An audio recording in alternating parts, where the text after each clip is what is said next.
Hello, world. You're listening to Eleanor Wagner's Strange and Scary World here on the Paranormal UK Radio Network, where we're always creeping it real. I'm your host, Eleanor Wagner.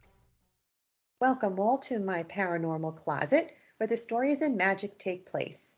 Today's guest owns a haunted AirBNB she refers to as Bethany's Home Sweet Haunted Home. She's a real estate investor who also runs a dog rescue and fosters special needs dogs. I love that. Join me in welcoming Elsie Lodde. Welcome.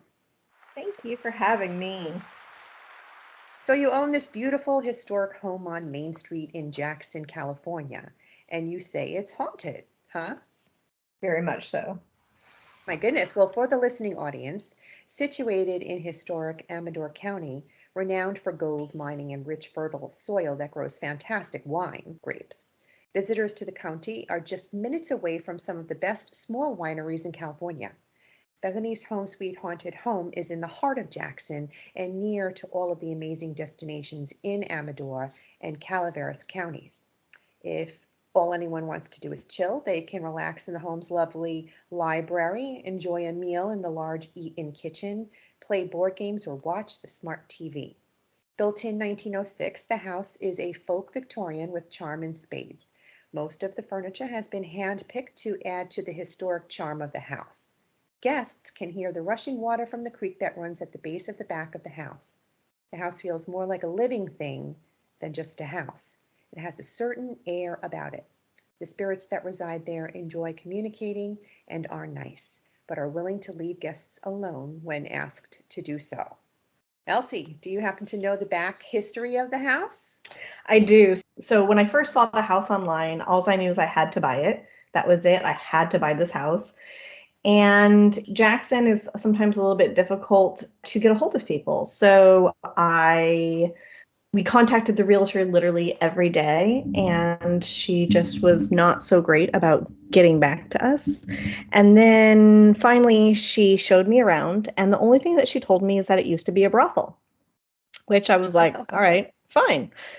Now that I've done more research, so on the paperwork it says it's 1906, but now that I've done more and more research on the house, it actually appears as if it dates back to the 1870s. And even the fire map of 1895, it's there and it's the same shape it is today. And there weren't that many houses on the streets, and the houses both to the right and left of me weren't built until the 30s. So it appears as if, even though on paper it says 1906, it actually appears as if it dates back at least to 1877, when a single woman bought it for $450 from the original owner, who he actually owned the mine and he owned a lot of the town. Literally the next street over from Main Street is named after that original owner. So chances are a single woman would not have purchased a lot of empty land. So George Stossel, he had purchased the house for like $7 from the courts. So the next block over is named after him. And then the next owner after that would have been Margaret or Maggie Guerra. She got married 7 years later and became Holder. So I believe that was more likely the time in which it was a brothel, because again, it was owned by a single woman, which was extraordinarily rare in the gold rush days for women to even be allowed to own property altogether. Single women without being given the house's properties by the death of a husband or a father. She paid a hefty fee. $400 back then was a fortune.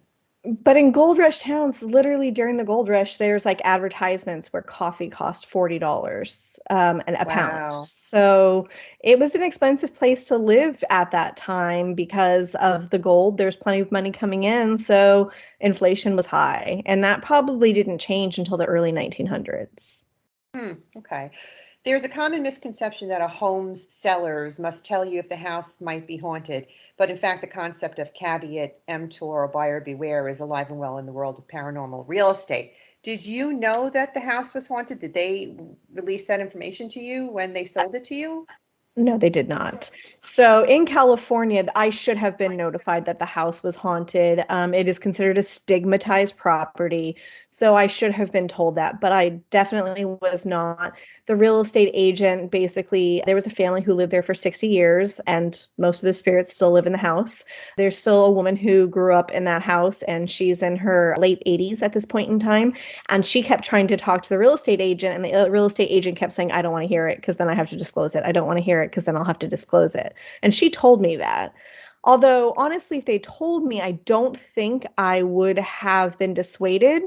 But that is because usually when you think of haunted properties, there's usually, maybe somebody sees somebody in a window every once in a while. It's not a daily occurrence, where in this house, it is a daily, hourly occurrences. So it's not like a lot of places, because there is so many spirits who live there that it's an extremely active home.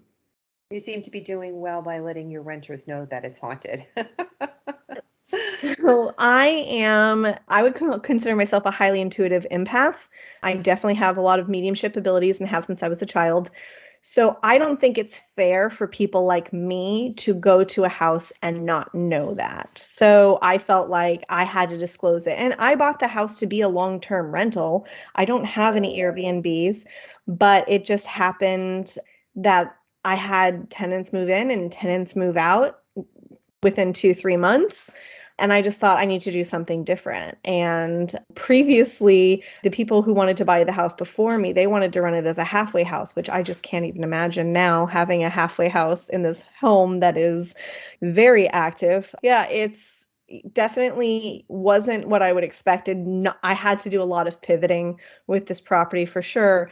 But, there is a fair amount of people who are interested in haunted locations, and they all love the house because literally, like, the second you walk in it, you're like, oh yeah, this house is haunted. It just has an energy about it, about the whole house. It is so alive.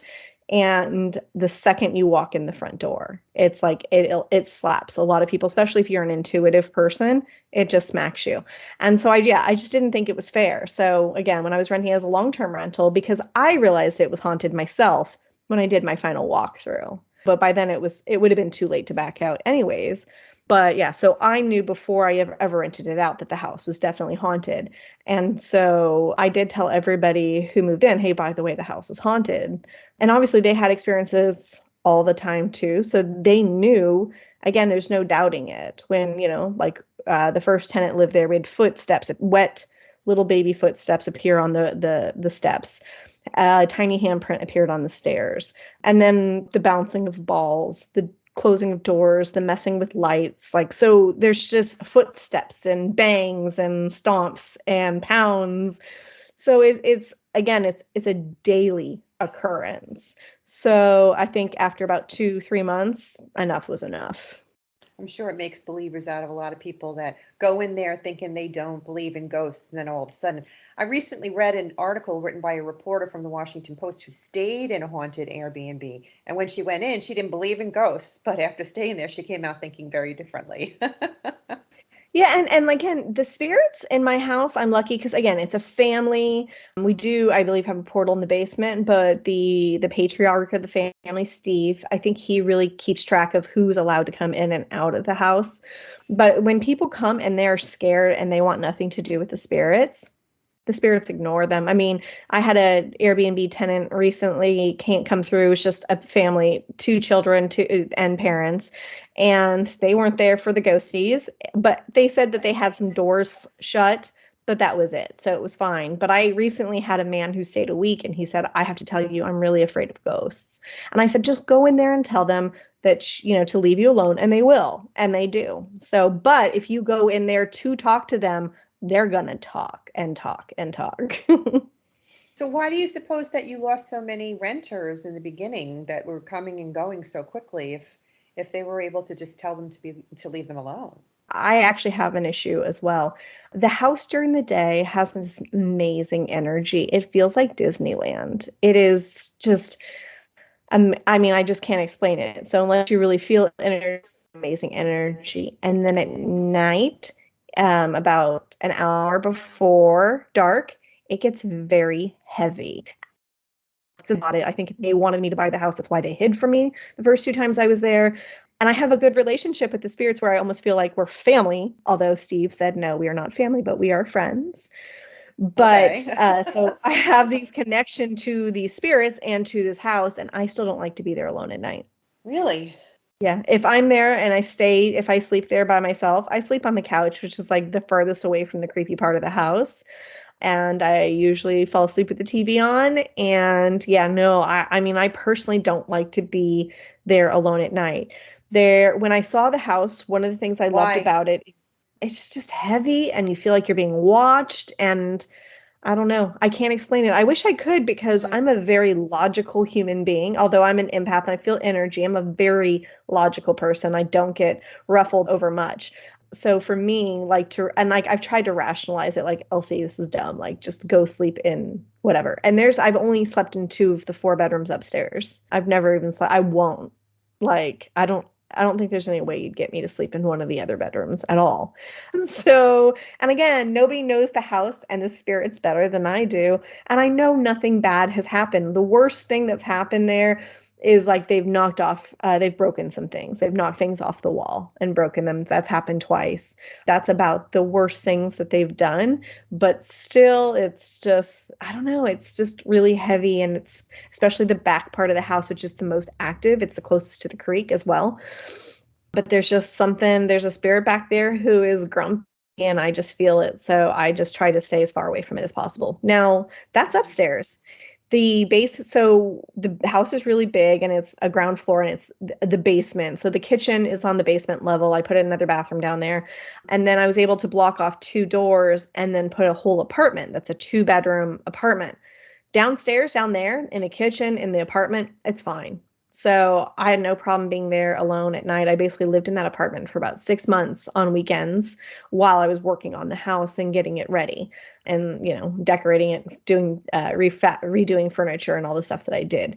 And down there is no problem. But when I was staying down there was nothing upstairs. If I forgot something upstairs, I am not doing that project tonight because we have to wait until it's sunlight before I'm going up there again. So now I'm stuck Wow. upstairs because I have a tenant downstairs, so I don't have a choice. So yeah, it is very heavy. So I could see, and that was one of the reasons why I decided to turn it into an Airbnb, because I thought, how heavy and kind of depressing and oppressive it is up here. I don't think it's great for people's mental health, just to be honest. So You're stuck up there now because you have a tenant yeah. downstairs. So I just decided that, because the house is oppressive, depressing, heavy, that nobody should probably, for their mental health, be staying there for a long period of time. And that's when I switched from being a long-term rental, because what I do is I rent by the room. So I basically run boarding houses. So instead I switched from that model to just Airbnb the whole thing out. Well, that makes sense. Well, I know you said that there was footprints and bouncing balls and that sort of thing. You also mentioned in our earlier discussions about cases of touching, items being moved, distinctive orbs, EVPs, which are electronic voice phenomena, pretty much everything paranormally imagined. What kind of EVPs have you encountered? I was lucky that when I got my business license, I went to the county to get my fictitious name statement. And a woman who works at the county happens to do paranormal investigations. And so we started chatting, and she gave me a record of everybody who lived in the house. And so I work in research. So I immediately delved into trying to figure out, hey, who all these people were, because, maybe these are the spirits in the house. And I really didn't get very far. And then she came over after a couple months. I think she wanted to see if I was full of it. And of course, she walked in got dizzy right away and kind of felt sick in one of these rooms. I'm like, yeah, you have to leave that room. When we went down into the basement, she said, hi, my name is Marcy. What's your name? And it said Steve. So we were using the Necrophonic app. And I was like, Steve, who's Steve? And then it kind of clicked. And I actually have a video because I have cameras in my basement because it does flood because we're on the creek. And you see the light click in my brain of who Steve was, because his legal name was Stefano. And when I Googled him under Stefano, I found his obituary, and that's it. So then after that, I went and Googled Steve, with his last name and found so much information, all of his criminal record and his shady past, and then was able to find his family's shady past and murders that happened at the house and all sorts of things, which I wouldn't have gotten if he hadn't have told us his name was Steve.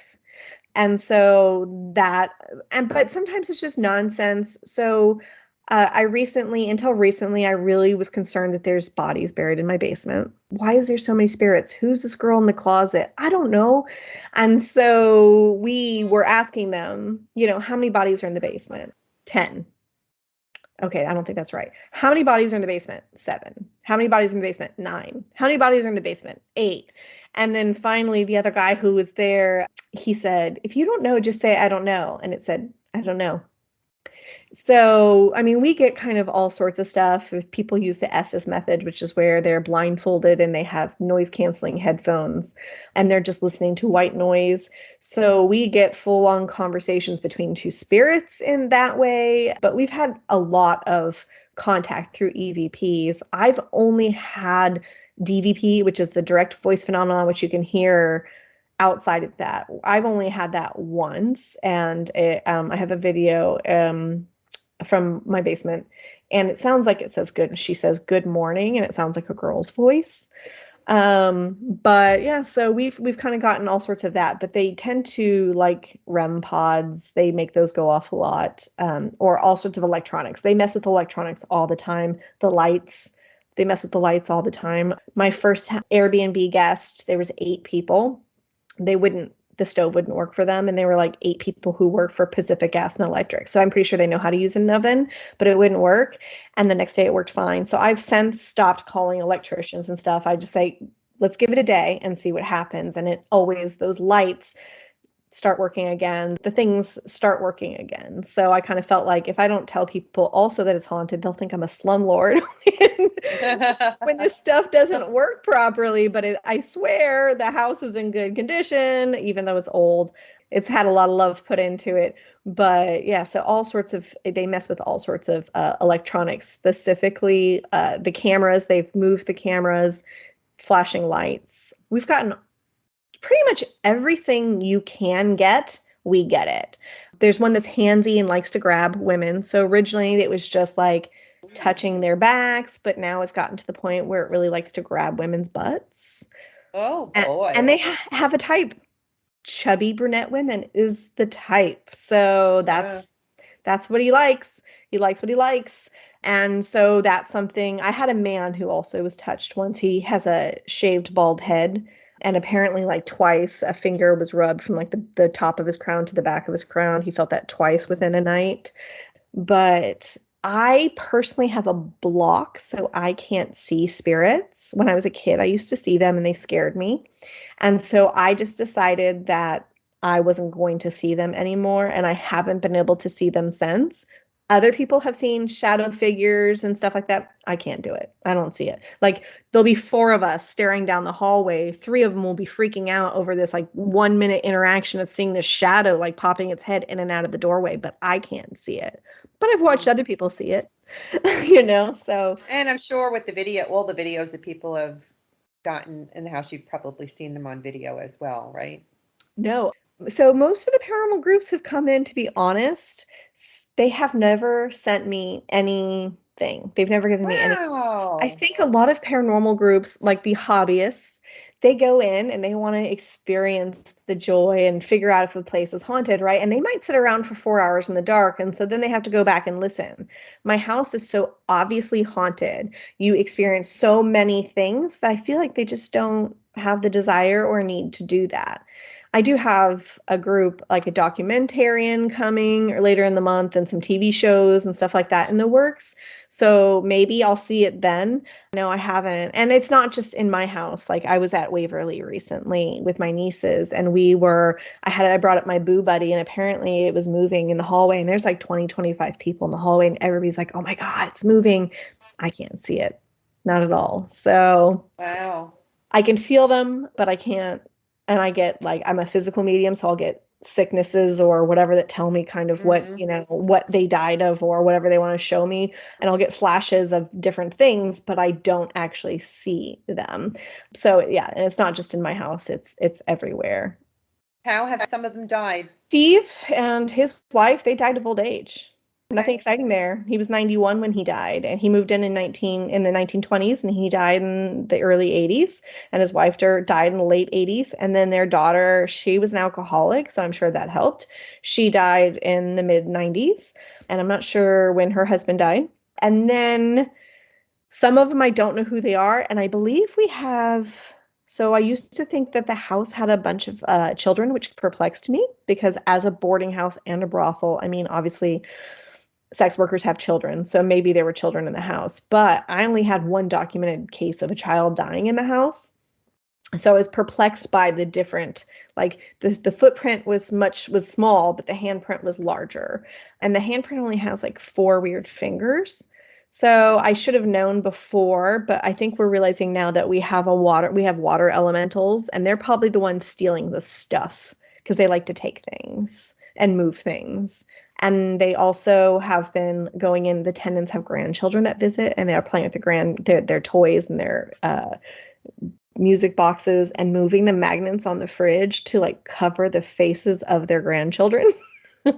Is this in the basement where you said that I thought it was clear of ghosts in the basement. No, it's just not as heavy. I mean, there's ghosts in the entire house. The downstairs would have been the speakeasy. So that's where the dining room was. So where the living room is now, it's probably where they did the gambling. So yeah, so that would have all, there was people down there too. It's just not the heavy oppressive feeling that upstairs has, because that's all I had was a camera in the basement for a long time because that was my space. I can't put cameras in public spaces, which is why I don't have as many videos as I'd like. But yeah, I can't just put a camera in an Airbnb, right? That would be creepy. So in my apartment, I can. And so that's where we're getting orbs, and we've caught things moving and stuff like that. So we've gotten all sorts of stuff, but I haven't really had cameras in the house since now May at all because I have tenants. So besides the unfinished part of the basement, I don't have cameras in the house now. Did you say that the tenants' grandkids have played with the spirits? No, the spirits play with the grandkids' stuff. I don't know that they spend the night, although the spirits are active during the day, but the spirits play with the kids' stuff. So their toys, they'll make them turn on. They have a music box that also will clink a couple of times. But the only reason why I asked you was because young children are known to see spirit. I mean, I that was when I first saw my first spirit when I was like 7. So same. That's why I asked. And how did the child die in the house? Don't know. No record. Back in, I think he died in like 1886. And back then, alls I have, and same for his mother, the second owner of the house, alls I have is the son of William died, and I have the wife of William died. So I'm going to try to reach out to the diocese and see if maybe they have records, but I have no idea how the baby died, but there's so many ways to die back then. So who knows? I feel like Maggie, the mom, I think she died at 41, and I feel like she probably died of like consumption or something where she couldn't breathe, because that's the only physical effect I've ever gotten in the house. They don't do that to me. They don't make me feel sick like when I go to other places, which is nice of them. But I've only had actually 2 experiences, and it's both been with breathing. So I'm thinking that that's her. You said that there have been occasions where the spirits have made other people so sick that they had to leave, right? Mm-hmm. So I have to wonder sometimes. I have an inappropriate connection to the house. I know this. Sometimes I feel like the house reacts to people I don't or wouldn't like poorly. So, for example, there was a woman who was there. I wasn't there, but I saw her on the cameras in my basement. And in my brain, I just kept saying, just be quiet. Stop talking. Be quiet. Because these are people who ask a question but don't give the spirits a second to answer. And I'm like, it just frustrates me, right? So she's a narcissist is what I'm getting energetically, and it totally tracks. And so when they were doing the ESID method, every time she tried to talk, they'd be like, stop talking, be quiet. And I was like, Oh, and I didn't really think about it. So this person just a couple weeks ago came in and he was sick to the point that his group members made him leave and basically said, you need to go straight to the ER. Like, you need to go to the ER. Like, they were worried that he was having a heart attack or something. Like, he was just not doing well. Well, I went to go on Facebook and I guess halfway home, he started feeling fine. So it was the house. And so I went to go on Facebook to tell him, like, hey, I'm sorry. And then I saw his Facebook feed and I'm like, I'm not messaging this guy because he's just not somebody that I would want to have a conversation with in real life. And so I wondered, I'm like, did they do that because they knew that this is not somebody, the stuff he was posting is the exact opposite of my beliefs on everything, you know? And Gotcha. and so I kind of wondered, I'm like, is that why they were mean to him? And the thing is also with the house, like if you ever get the headache and dizziness and nausea, which is often common when a place has a lot of energy, right? You can't just leave the house. You have to go like into the middle of the street. If you sit on the porch, that porch is actually, Steve is right under that porch in the basement. And so you have to actually leave go through the gate and get out into like the middle of the street before you feel better. So it's pretty told me rare. there was a night when the spirits were pumping you full of energy, which is really strange because the common thing for them to do is drain one's energy because it feels the power, it needs, it fuels their powers to perform. Can you explain why you think that happened? This was like 3 weeks ago. It was the same night that that guy got sick, actually. That was the 100-year anniversary of a crazy disaster, one of the largest mine disasters probably in the United States. 47 miners died, and it was the 100-year anniversary of it. I kind of expected that it might get a little more active than usual because at 11:30 at night, all of the bells, the church, the museum, the fire station, everything, all the bells rang at 11:30 at night, 47 times, one for each miner that perished in the accident. So I kind of expected that there'd be more energy. And then we also had 2 mediums, plus like 5 of us. That's not including me because I don't consider myself a medium because I don't know how to deal with it. I don't know how to use my abilities, but they do. And then we had probably 3 other, including me, empaths, and then a couple of other people as well. And so I think that between all of our like psychic energy we had, plus this event and the bells and everything else, it was 5:00 in the morning when I finally told the spirits and the people, I've got something to do at 3:00 in the afternoon. Everybody needs to go to bed. Like, we're done. Because usually my spirits are like, they start at like 7:30 at night and they're kind of done by 11. They're not ones that want to play all night, but it was nonstop that night, to the point where they kept pulling us to communicate in different areas. Cause like we had REM pods set up that they would just keep sending off like, hey, remember me? Hey, remember me? And I had one in the living room, in the library, and it was just going off, and we turned it off. And we turned it back on, and then it started calling out SOS. And we're like, that's weird. And again, it wouldn't stop, so we had to shut it off. And then we're like, oh, quick, let's go. One of the mediums, he wanted to use his divining rods in the basement really quick before we decided that we were going to go take a walk at 11:30 to see the bells, ringing, to be outside when that happened. And so it wasn't until we got down there that we were like, I wonder if that's related to the miners. Well, that was at 10:45. I didn't realize that apparently at 10:45 is actually when the first noticed that there was a problem. That's when the skip stopped working, which would have been like the elevator would have stopped working. Interesting. I think it was very likely connected to that. Sure. But it just SOS straight until we had to shut it off because it was like 2 minutes of it just SOSing. Boy, your house is a dream investigation for me. I'm a paranormal investigator, and we did an investigation in the Sterling Hill mines in Ogdensburg, New Jersey. We were in there for 6 hours, and it was just so incredibly amazing. We had so much happening, and it's very rare that you have a paranormal investigation that so much happens. Most of the time, it's quite boring. We could sit there and have nothing happen. So your house is my dream. And I've never done a paranormal investigation before, and I am ruined. Let me tell you, because again, so this summer, my nieces live in Florida. Since I live in California, instead of flying one way or the other, I was like, well, let's just meet somewhere somewhere else. So we flew to Louisville. And we decided that we were going to do Waverly. And then we also did like a haunted tour of like West Virginia. We just drove all around, went to like all these haunted places. And like even Waverly, there was like 2 things that happened that night. And I'm like, that's like 7 o'clock at my house. Like I've got more of this happening on a random night at 7 o'clock at night when you're just trying to sit on the couch and watch TV. So for me, I've realized, and actually, I think the reason I went to Waverly is because one of the paranormal investigators who came, they had a group, and he said, this is the most active place we've ever been. He said it's more active than places like Waverly. And so it stuck in my head, I think, when I booked it.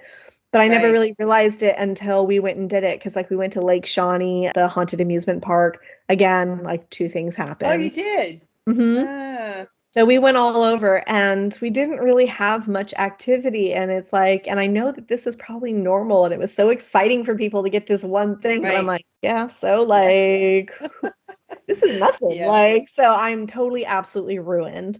And so, yeah, it is kind of a paranormal detective's dream, except for the house does not perform for people with low energy. So if you get, the Kennedy Mine has a paranormal investigation group and they do paranormal investigations there. Well, they came out one day and it was just like 2 women in their 60s, or maybe one in the 50s, one in the 60s, and a really just mellow guy. And the spirits, they gave them like 2, 3, like 3, 4 things or something like that, but they were not like their normal selves. And then I had another group recently, it was just 2 women. And again, they were probably in their mid 50s. Again, nothing. So I'm like, all right, you guys are sexist and ageist. So, but I really think it's more about energy. So if you have people with a lot of energy, they have a lot of energy and they're like, oh, you're impressed. Here, let me show off for you. And sometimes with me too, where I'm like, oh gosh, if I'm thinking, oh God, I really hope they perform for this guy, then it'll happen. Then they will. Now, why did you call it Bethany's Home Sweet Haunted Home? I probably made a mistake, and the first time I ever was in the house at night was a paranormal investigation. My final walkthrough, we walked through the entire house and we got to the last tiny little bedroom. It's like, actually, when you first walk into the front door, it's to the right. I don't think I ever went into that room because when you go to the left is the living room and the library, and I love libraries. So I think I just skipped it completely. And so when we did the final walkthrough, we had to go in every single room and notate everything in it. And I looked at my real estate agent and my handyman and I said, there's a girl in that closet. And they just kind of looked at me like, okay, whatever. And so I was like, great, I have a haunted house. Well, my friend knows a paranormal investigator who happened to be coming into town. And so she's like, ask them, hey, do you guys want to come check out this like haunted brothel? And they're like, yeah. So they show up at like 1:30 on a Saturday afternoon. And again, immediately so much activity.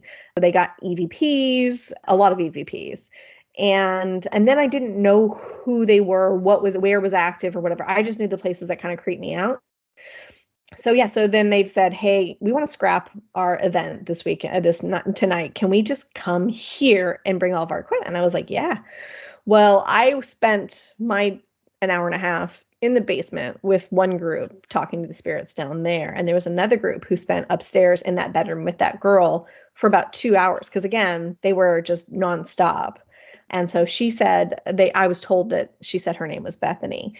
And so I named it that. And then when we had the group there a couple weeks ago asking, and apparently her name is Elizabeth, and she did not go with Bethany, but it's too late. It doesn't matter. It's Bethany now.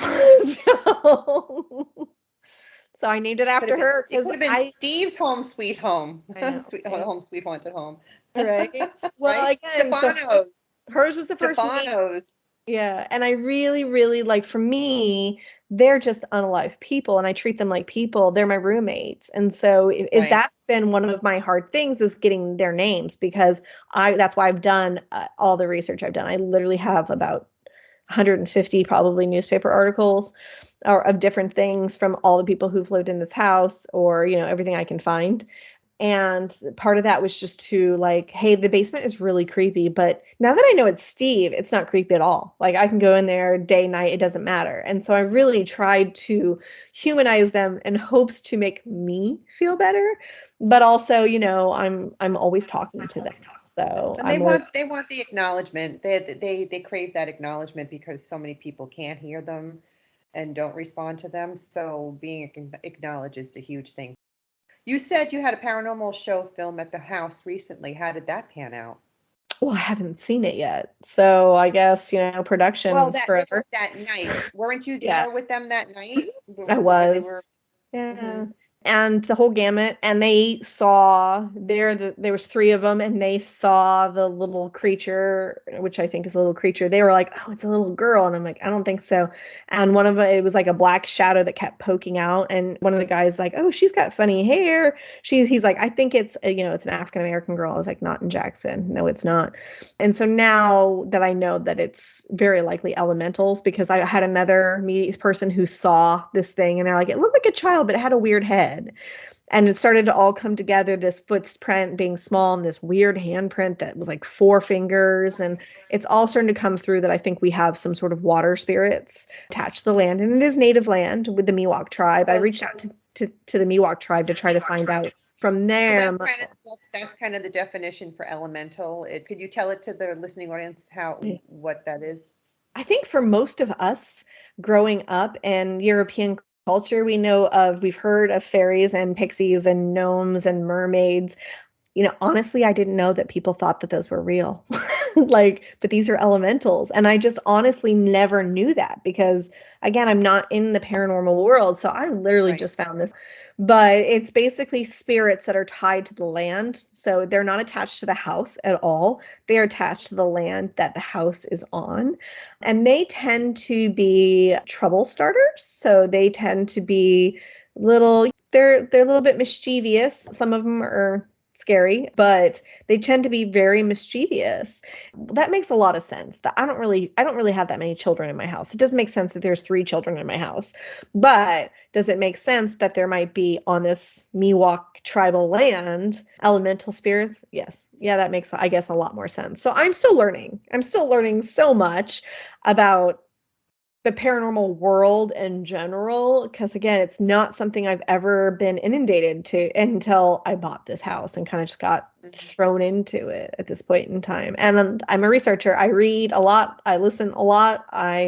So I have really tried to learn as much as possible. But again, I literally never knew until like 3 weeks ago that people thought fairies and gnomes were actually a real thing, and they weren't just like a fairy, like a story. Right. Well, that's probably just how they refer to it. Even though it may be an elemental, that's how they describe it and refer to it. Mm-hmm. I think it's probably easier for them to accept something like that in that respect than in another.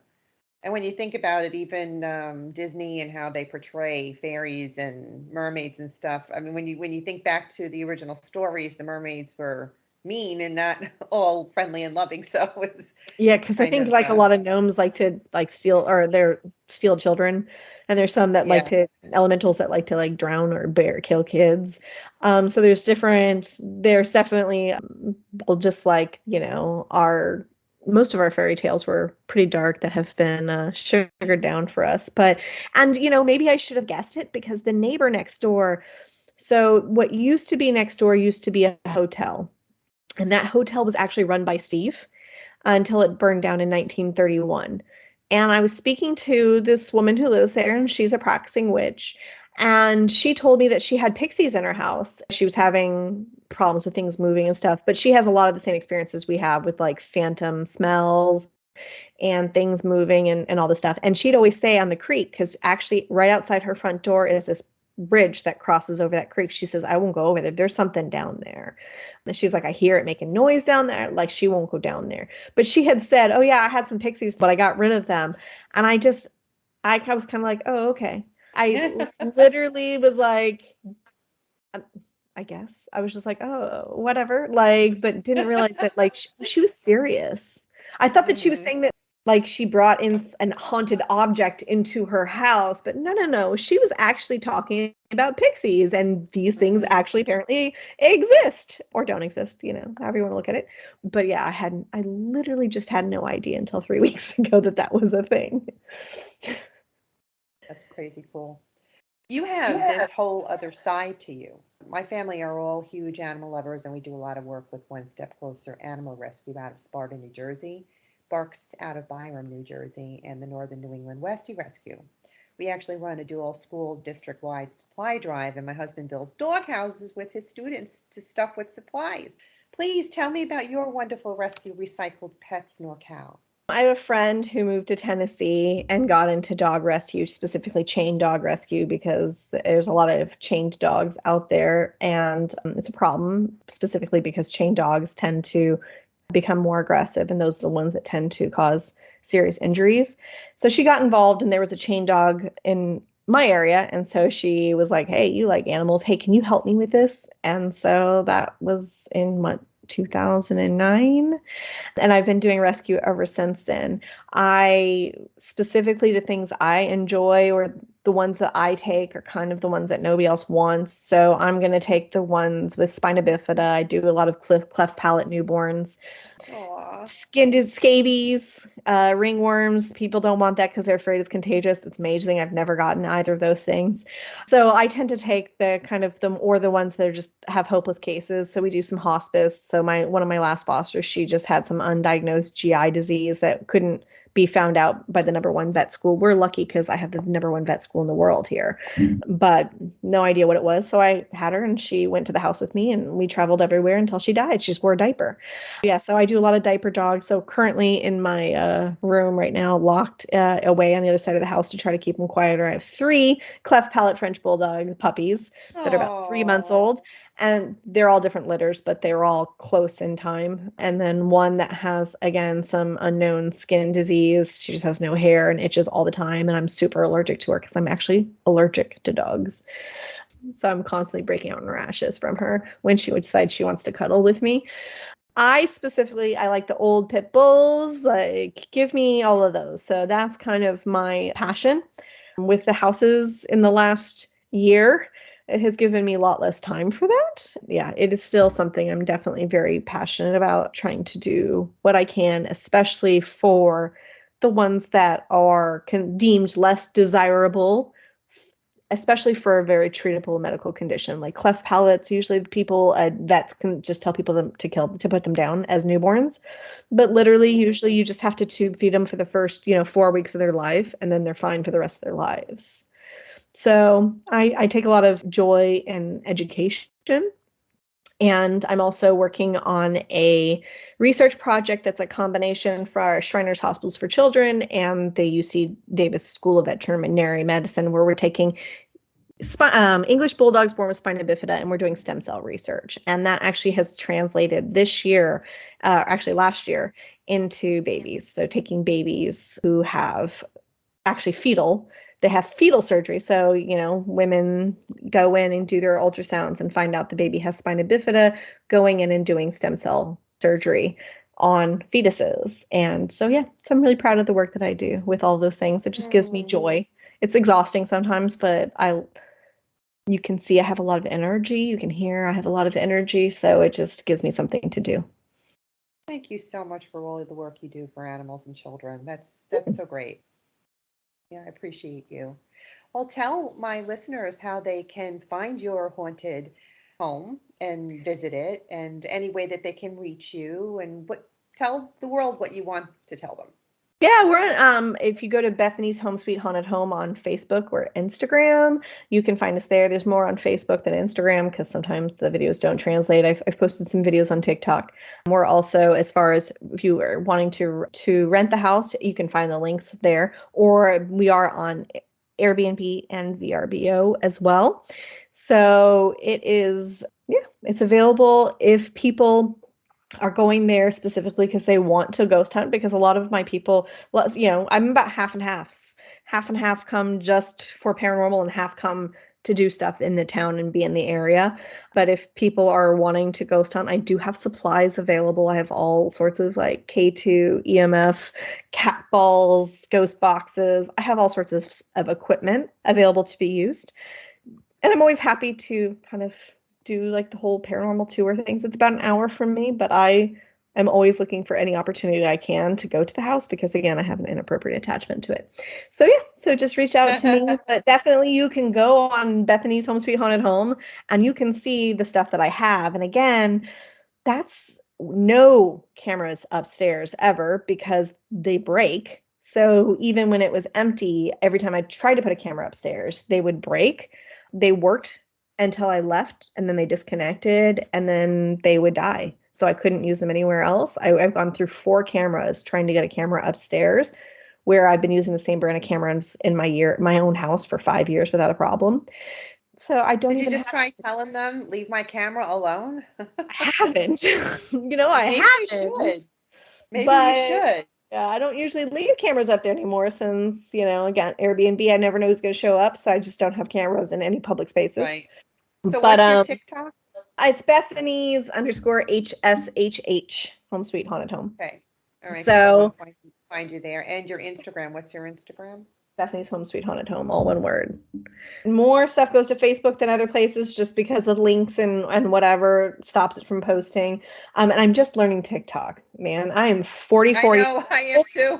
I'm new at it as well. 44 and I've never done anything with videos in my entire life. So I'm trying to learn it, but I'm really into photography, but I'm not really into video. So it is something I'm having to learn to do. I'm sure I'll be doing more and more. And of course, hopefully more people will actually share their evidence with me. It tends to be the other way around where because I have cameras in my basement, so these paranormal groups will come and then I watch it because I want to know what happened when they were there. And then I'm sharing evidence with them instead of them sharing it with me. But hopefully, we'll continue to get more and more. And like I said, there's going to be more documentarians coming out. So I had the haunted historian was there recently, so he just put out a podcast too about that. Then I have haunted documentaries. They're doing a snippet, should be published on YouTube tonight, but they're not doing that. They're going to come out and do a whole movie, but not until November. And then I just had like the Hollywood Paranormal Detectives this summer, but they haven't produced it yet. So there's a lot of stuff in the works and some other stuff I can't talk about. So there's a lot of stuff in the works, but I'm still just waiting. But everybody who comes, they're like, yeah, once people find out about this place, like it's going to blow up. And I get it, because now that I've done the whole haunted tour of West Virginia and Kentucky, I know how unusual my house is. And I should have paranormally active it is. Because there's a hotel right down the street called the National Hotel, and it's been on all the shows. Like a lot of the places in the area, Preston Castle, Hotel Leger, actually I got married at. It looks like Ledger in McCullough Hill. That's been on Ghost Adventures. So these places surrounding it, the mine, have all been on all these shows. So it's a very paranormally active area. But still, I'll talk to an employee who works at the National Hotel and it's like, oh yeah, I worked there for 10 years. And this one night I saw this one thing. And I'm like, what? You worked there for 10 years and you had one experience? Like, it just blows my mind. Because again, it's like literally every single night, like I'll be sitting on the couch watching TV at 7:00 and you hear a door go, and I'm like, all right, guys, not funny. Leave me alone. Like, so, and messing with the lights and stuff. So I'm just like, I know that, yes, definitely. I think the more people learn about it, the more people want to come out. But I'm also very protective of my friends, Steve, and all of the other family. So I do. Family. My new ghostly family, my new extended undead family. And I just say, I mean, at this rate, I might be joining them when I die. So like they're, I refer to them as my roommates. So what does your spouse think about this? He has never been there at night. He's never spent the night. He does not believe in ghosts. That's what he says. Okay. Although last time we were there, because I needed him to help me, he's an electrician, and I needed him to help me with something electrical. And we went into the basement and I was like, hey, Steve, Nick doesn't believe in ghosts, so you should like pull his hair or something. I know you guys don't usually touch men. And he's like, no, I believe in Steve. He's the only ghost I believe in. He's like, so now I have a shirt that says I believe in Steve. But he has never been there at night. He's never spent the night. So I think that has to be for a reason as well. His mother goes with me all the time. And she says she didn't believe in ghosts. And she kind of went from, oh, I don't really believe in spirits to, it seems perfectly reasonable to go buy whiskey for a dead man within like 5 visits, because her glasses disappeared and she wanted them back. And I was like, well, let's try an offering. Let's see if that works. So she went to the store to buy whiskey to bribe the ghost to give her back her glasses. So And did she get them back? No. Ah. Steve says it's not him. It's to be the elementals who took it, and he can't go where they are. So he can't return them. But the first night she stayed there, her glasses and her cell phone moved in the middle of the night. And she's like, I have to tell you, you say weird things happen here. And so I'm telling you, this thing happened. And so literally every time she stayed, there's been activity where, we're the only ones there and a door just slams, and stuff with for no reason. So stuff has happened, so she just knows. She's not worried about it. She doesn't care about it. She's kind of aloof about it. But there's no doubt in her mind that this house is definitely haunted. So it kind of went from... She believes in ghosts now. Yeah. So I kind of, would like my husband to get there, but I kind of want them to like pull his hair or to do some grand gesture, because he's very stubborn. So I think half of it is just that he doesn't want to, because he says, because I said, do you believe in demons? And he said, yes. And I asked him, do you believe in aliens? And he said, yes. And I said, but you don't believe in ghosts? And he's like, there's just no proof of them. And I was like, like the proof of aliens and demons? Right? And I live with the same kind of man. My husband's a believer, non-believer. Same thing. And he's just like, well, but he's like, he remembers watching, like when I used to watch Ghost Hunters forever ago, and I didn't really watch it all that long. I've watched all those shows now because it's kind of like the same reason I watched Hoarders, as it made me feel about how clean my house was. So, I watch like the ghost shows now to make me go like, hey, they're not biting and scratching. So I'm doing good. So like, I feel better about the house. And so he's always mocking it. And he's always like, that's so fake. And so he said, oh, it's just, there's no proof of it. And then he's like, because people just lie and make things up. And I was like, Nick, you've seen my videos. Do you think I'm lying? And I did see a little light bulb click on in his head that like, I'm known for being like too honest. So it's like, obviously nobody who's ever met me would think that I'm a liar. And it's the same with his mom, and his mom is telling her friends, and they're very religious because they all met in a Catholic family. My husband went to Catholic school growing up and all that stuff, but they know that she doesn't make stuff up. So if she's saying this house is haunted, like, then it probably is haunted because she doesn't make stuff up. And it's the same for me. So I did see like a light bulb click on, and but he did say, he's like, well, everybody talks about Steve, so he must be real. But then, and he had one experience during the day in the house when he was there. He's only been to the house a handful of times, and it's usually to help me move heavy furniture that I can't move by myself.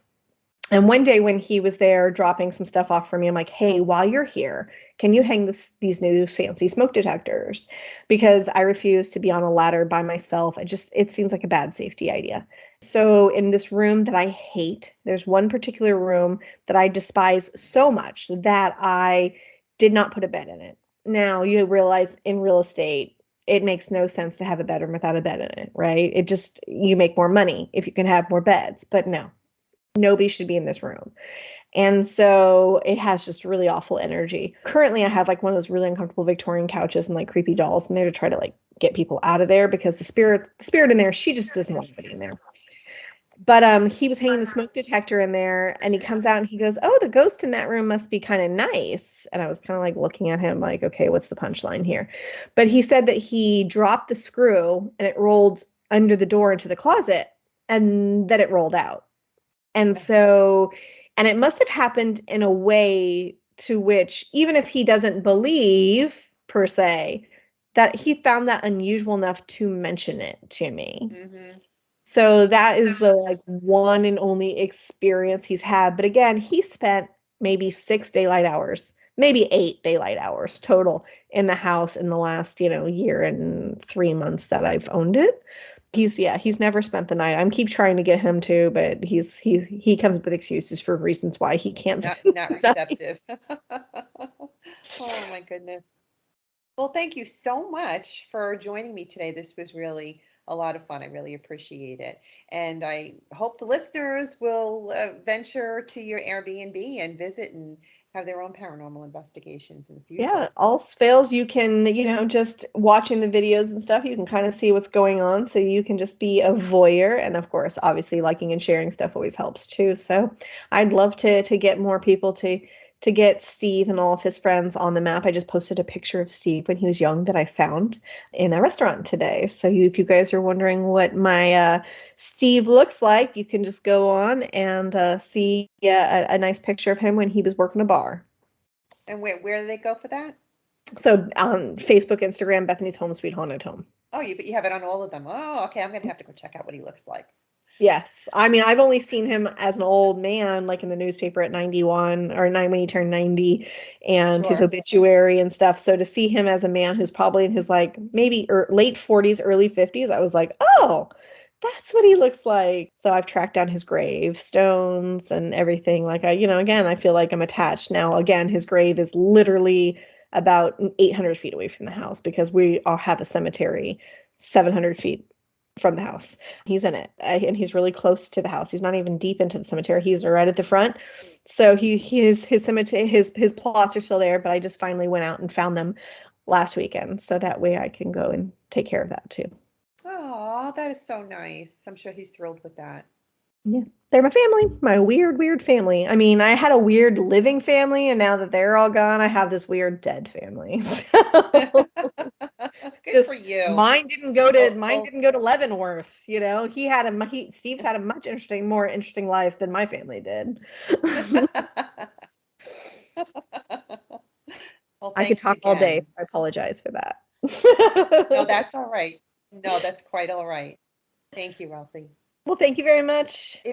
If you like listening to this week's episode and you're into all things paranormal, check out my other show, Eleanor Wagner's Creepin' It Real podcast, out of the Coast to Coast Entertainment Network, which is available wherever you get your podcast, streamed through my YouTube, Eleanor Wagner.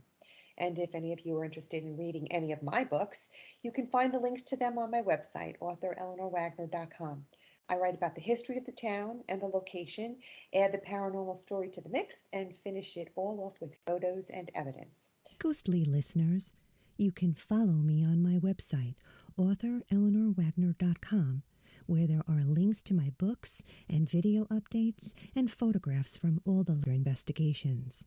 Thank you, paranormal enthusiasts, for tuning in today. I hope you'll come back again. Remember to tap into your own gifts. Everyone has them. And in the meantime, make sure you're creeping it real.